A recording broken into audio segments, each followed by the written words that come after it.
12 years old next month, TripAdvisor has helped change the travel industry. The website was one of the first to harness user-generated content. If you'd visited a hotel or resort, you could log on and write about your experiences and post reviews.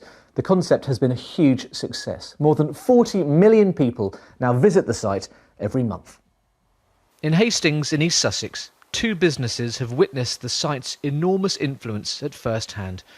At Black Rock House, owners Leslie and Tracy Ann consider TripAdvisor vital for small guest houses like theirs. I think it's fairly essential for our business because it's internationally known and it gives people the opportunity to hopefully get a fairly unbiased feedback of the experience. It's changed the industry greatly, I think, because in some respects it's actually given some more balance to the marketing that's out there. Prior to things like TripAdvisor, there was no sort of customer's voice to actually to put an opinion across. But a mile away, Richard and Jane Carter claim TripAdvisor has helped ruin their business. The vast majority of reviews for their guest house are positive, but one former guest has been leaving comments they say are unfair and unjust. Completely false from start to finish.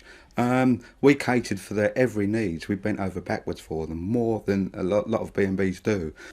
Richard and Jane say bookings have stopped as a result. I'm on medication, antidepressants. Because of these reviews on TripAdvisor? Oh, yeah. All because of TripAdvisor. We're being slandered. Some of these reviews are very, very, very damning, and they can kill your business stone dead.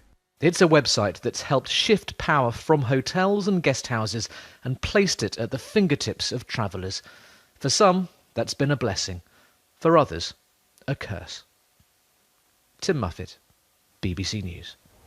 Let's talk now to TripAdvisor's founder and chief executive, Steve Kaufer. Thank you for coming in, Mr. Kaufer. Oh, my pleasure. TripAdvisor been going for 11 years, but now lots of people are talking about it because while it's one experience for people who are travelling, it's quite another sometimes for owners. And you heard what Richard and Jane were saying. One bad review, they say, has harmed their business. It's really rare that it's one bad review is going to have an impact. I suspect they actually have many reviews. And what we're all about is helping travelers get their expectations met. If they want to have a great trip and stay at a very quaint, old-style bed and breakfast, more power to them, that's wonderful, and perhaps that B&B is the perfect fit for them. If they want a more modern experience, and the customer didn't read the reviews on TripAdvisor that explained it was very different. But what I'm saying is you can't stop people posting malicious comments on TripAdvisor, can you? They're not malicious, they're their own opinions of their stay.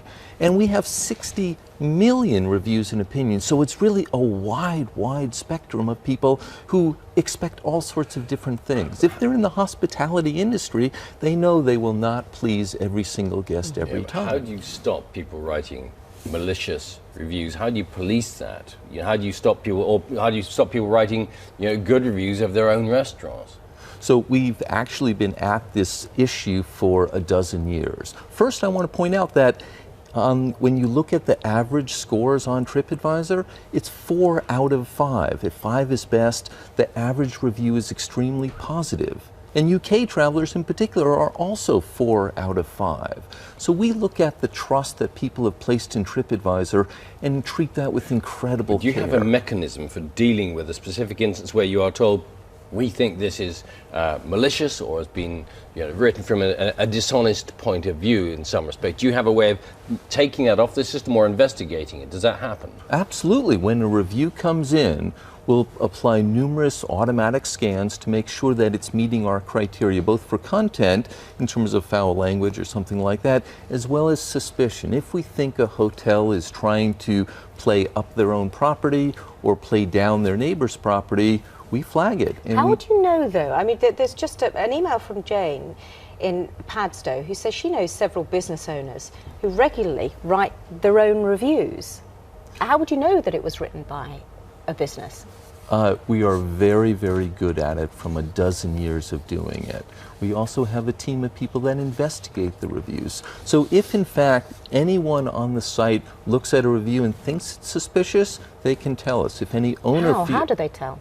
they click a little button on the site that says, hey, please report this to TripAdvisor. We then go and look and have a team of detectives that go and explore everything we can find out about that review. The fact of the matter is, so many properties have hundreds or thousands of reviews. The fact that any one review may be negative because they woke up on the wrong side of the bed, that's distinctly possible. Just briefly, a question from Dave Crichton, if I may. Can you ask Steve Crawford if why the site has a yes button for the question, was this review helpful, but does not have a no button, only a link that asks problem with this review? It makes it easy to agree but difficult to disagree, he says. Well, it's hard to know whether we don't want people saying, no, I disagree with this opinion. If they've stayed at this place, we want them to express their own opinion. That's how we collect so much such a variety of content, because we want all the different opinions to be expressed. We also love the photos. When you go to a property, you read a handful of reviews and there's dozens or hundreds of candid photos, not by the property owner. Lots of the bathroom I've often found looking at it. Well, that can be very important to quite a few travelers. All right. Steve Crawford, thanks very much for coming in. My pleasure.